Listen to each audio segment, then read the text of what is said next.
பாலும் தெளிதேனும் பாகும் பருப்பும் இவை நான்கும் கலந்துனக்கு நான் தருவேன். கோலம் செய் துங்கக் கரிமுகத்து தூமணியே, நீ எனக்கு சங்கத் தமிழ் மூன்றும் தா. சிவாய நம. பிறவி வரலாறு தொடர்கிறது. மாணிக்கவாசகப் பெருந்தகை தொடர்ந்து பாடுகிறார். தப்பாமே தாம் பிடித்தது சலியா தழலது கண்ட மெழுகு அது போலத் தொழுது உளம் உருகி அழுது உடல் கம்பித்து அப்படின்னு பாடுகிறார். தழலது கண்ட அப்படின்னா நெருப்பை அணுகிய, கம்பித்து அப்படின்னா நடுங்கி. எவ்வளவோ விதமான மதிமயக்கங்கள் ஏற்படுது இந்த வாழ்க்கையில். இந்த குழந்தையாக பிறந்ததுலேருந்தே பல வகையான துன்பங்களுக்கு ஆட்படுது ஒவ்வொரு ஜனனமும் ஒவ்வொரு பிறவியும். அப்படியெல்லாம் வந்தால் கூட கடைசியாக தனக்குன்னு ஒரு கொள்கை, இதுதான் சரியாக இருக்கும், இதுதான் இறைமை அப்படின்னு ஏதோ ஒரு சமயத்தில் அந்த ஆத்ம சாதகன் பிடிச்சிக்கிறான். அதுதான் பாக்கியம் அப்படிங்கிறார். நிறைய உடல் உபாதைகள் ஏற்படுது, ஆபத்துகள் ஏற்படுது, மனசுக்கு தடுமாறுற நிலை ஏற்படுது. இதெல்லாம் தாண்டி பலவிதமான மதங்கள் பலவிதமான சமயங்கள் அவங்களோடது தான் அப்படின்னு சொல்கிறாங்க. இதையெல்லாம் தாண்டி தெய்வமே இல்லை அப்படின்னு நாத்திகம் பேசுகிறவங்க இருக்காங்க. எல்லாத்தையும் கடந்து கடந்து கடந்து இல்லைல்ல, எனக்குன்னு ஒருத்தர் இருக்கார், படைத்தவன் ஒருவன் இருக்கிறான், காத்து கொண்டிருக்கிறான், நம்ம எல்லாத்தையும் ரட்சிக்கிறான்றதை நல்லா புரிஞ்சிருக்கும்போது நமக்குன்னு ஒரு கொள்கை ஃபார்ம் ஆகுது. அதுதான் ஒரு ஆத்ம சாதகன் அப்படிங்கிறார்.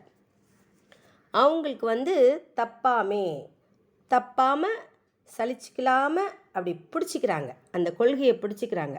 அப்படி பிடிச்சிக்கும் போது என்ன தெரியுமா நடக்குது? தழலது கண்ட மெழுகுங்கிறார். தழல்னா நெருப்பு, நெருப்பை கண்ட மெழுகு. கிட்டக்க போகணுன்னு அவசியம் இல்லை, அதுலேயே ஏற்றணும்னு அவசியம் இல்லை, அணுகினாலே போதும். தழல் கிட்ட போனாலே மெழுகு உருகும். அதே மாதிரி இறைவன் தன்னுடைய அருளை நம்ம கிட்ட கொண்டு வரான்.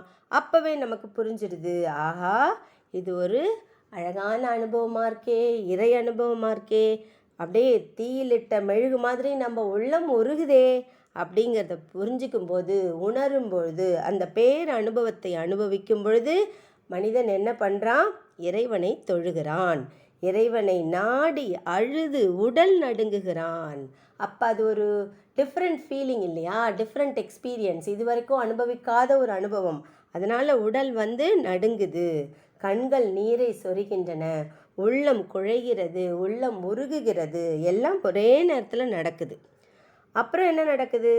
ஆடியும் அலறியும் பாடியும் பரவியும் கொடிரும் பேதையும் கொண்டது விடாது எனும்படியே ஆகி நல் இடை அரா அன்பின் அப்படிங்கிறார்.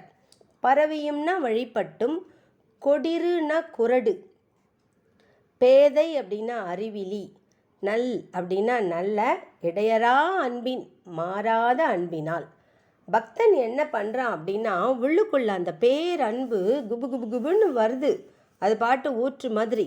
அதை எப்படி வெளிப்படுத்துறதுன்னு தெரியாமல் ஆடுறான், அரட்டுறான், பாடுறான், வாழ்த்துறான், இறைவனை வாழ்த்துறான், எப்படியோ வெளிப்படுத்துகிறான்.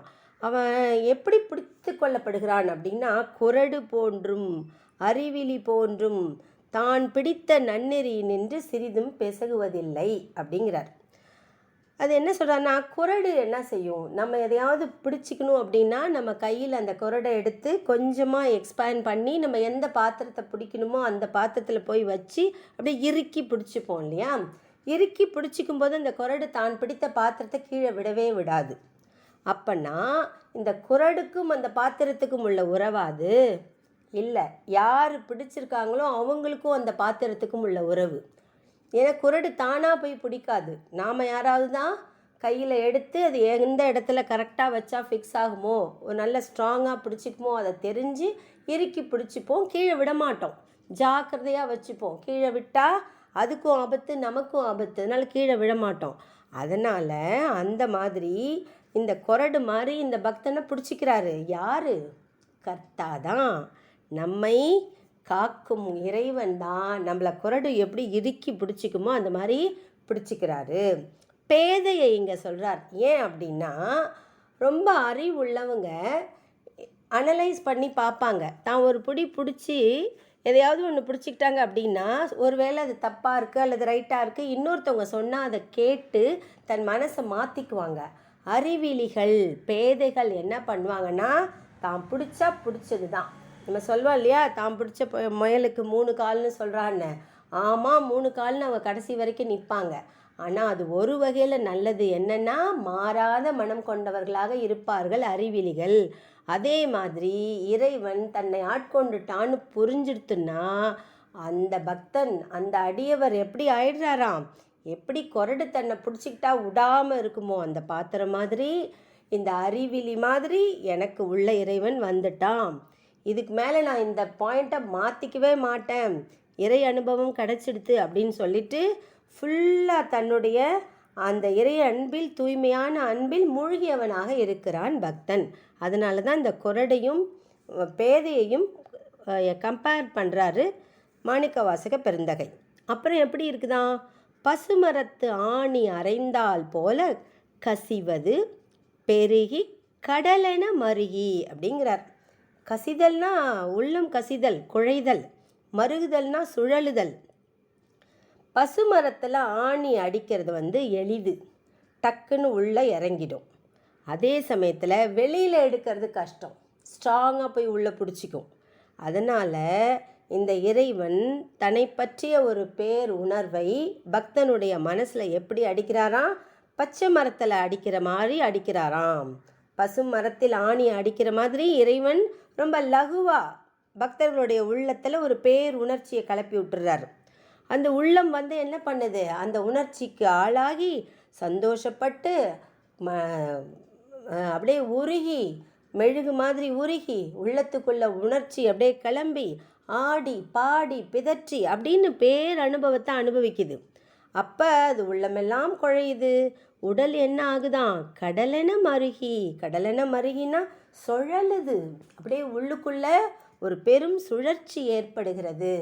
அப்படி ஒரு பேர் அனுபவமாக இருக்கிறது என்று இறை அனுபவத்தை அழகாக நெக்குருகி உள்ளம் குழைந்து பாடுகிறார் மாணிக்கவாசகர். அந்த இறை அனுபவத்தை நாமும் பெறுவோம், இறை அருளை பெறுவோம். திருச்சிற்றம்பலம், திருச்சிற்றம்பலம், திருச்சிற்றம்பலம்.